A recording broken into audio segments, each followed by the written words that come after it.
What's up, everybody? Welcome back to the channel. And today we wanted to come and just check out our little pomegranate row.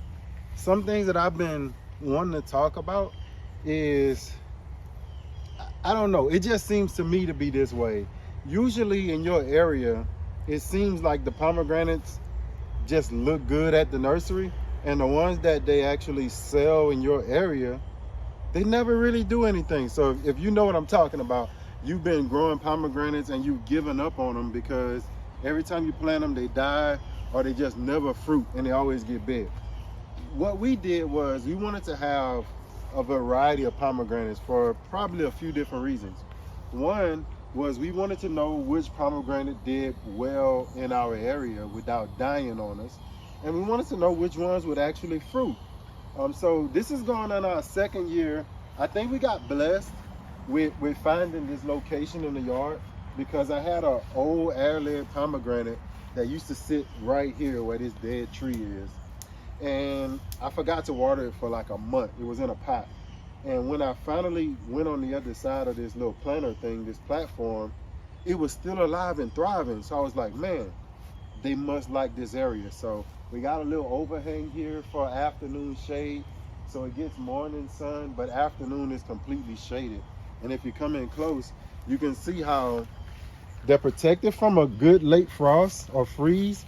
But look at these leaves, how beautiful they're looking. And the tree itself is actually flowering, and it's flowering in clusters. This one here is a sweet pomegranate. And I come right next to it. And what you notice is the tree is still beautiful. So I want you to notice this when you're picking pomegranate trees. The tree is still beautiful, but this tree is called the Utah Sweet. So that one is a sweet pomegranate.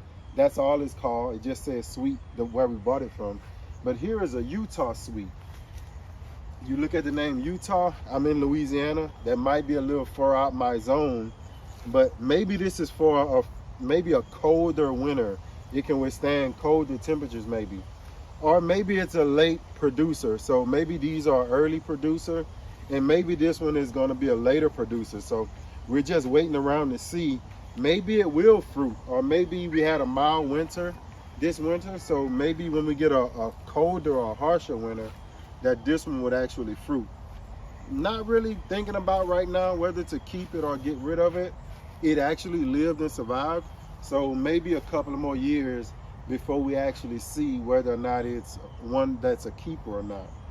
Right next to it is a Nikitsky or something like that, right? It says Nikitsky. You might look at it right here and say, well, it's not doing anything, but we looked on the back side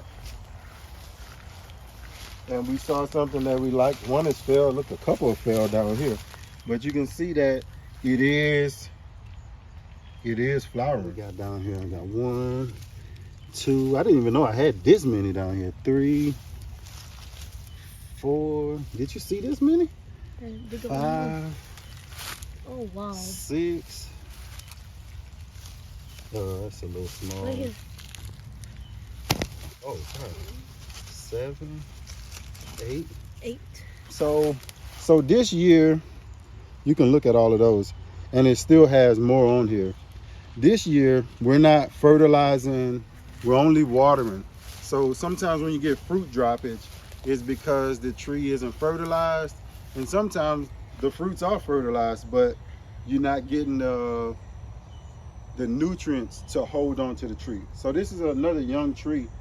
We'll just use this for some fertilizer. Basically, that's a good tree. That's a Nikitsky. Now this is called, I don't know these names because a lot of these names are like Russian. It's a Salvatiki. I'll tell you how to spell it. Let me see. I'll tell you how to spell it. It's Salvatki, pomegranate. So Salvatiki. It's a Salvatiki pomegranate. And likewise, Salvatiki. Yeah, Salvatiki. But this has even shown to be even a better producer. And look how small it is. So just think if this was a bigger tree. We're not really concerned about whether or not at this point whether or not the tree can hold fruit. We're more concerned about whether or not the tree will fruit. Having Louisiana type winters where sometimes it's really cold, but it's not really that. I'm thinking maybe 200 to 250 chill hours is what we get. Now, keep in mind, let's back up a little bit. This tree, so the Salvatiki, the Nikitski, the Utah, and the sweet pomegranate is not sold in Louisiana. Isn't that funny? Isn't that strange? Let me show you the one they sell here. And the one they sell everywhere. It's the most sold pomegranate probably in the United States. They're wonderful. You just saw all of those trees. Here's the wonderful. It's looking okay, it's doing well, but to be honest, they barely make it. Look, this was died back. It was this big. It probably was bigger than that. Died back all the way to the ground. Some came out. I had another huge one over there, died back to the ground. That's all they sell. It's crazy that they sell the wonderful. You can't get another variety of pomegranate here in Louisiana, at least where I'm from, in my part of Louisiana. Sometimes you gotta get online and give some of these other varieties a try. These pomegranates are pretty affordable. I'm gonna say about $39 bare root. You're gonna get one about this small. This one we got this tree, it was about this small, probably even smaller than that. And we planted it and it's just grown. They're doing really well. I'm proud of them. I'm proud to see the color. What I really was hoping for was, I'm seeing everything looks red, but I thought when I chose these varieties, I did lose one over there. I thought when I chose these varieties, I chose different color pomegranates. Like this one may be a pink. I think the one that died, that was right there where that wonderful is, maybe it was like a yellowy color. White looking. Or white, yeah. I think we tried to get one that was white. And we wanted it to kind of look like a Christmassy, like the Christmas balls. And we really didn't get that, so it looks like we're just getting red here. But maybe once they're pollinated, they might change to the color they're supposed to be. So that's what I really want to talk to you about. I don't want to miss that opportunity to get that video out to those people that are really into gardening, those people that are really not just play gardening, but you're really trying to figure this thing out. We've been trying to figure this out for 6-7 years.